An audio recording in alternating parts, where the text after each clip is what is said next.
انسان څوک دی؟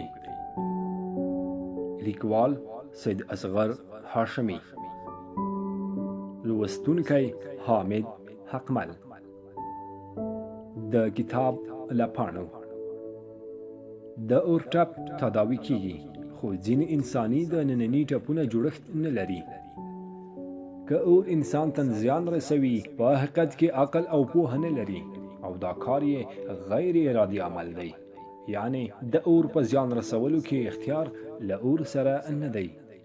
خو انساني ټپونه هغه دردونه او کړاوونه دي چې په ارادي ډول د اشرف المخلوقات یعنی انسانانو په واسطه سرته رسیږي، او د واک پکې حتمی دی.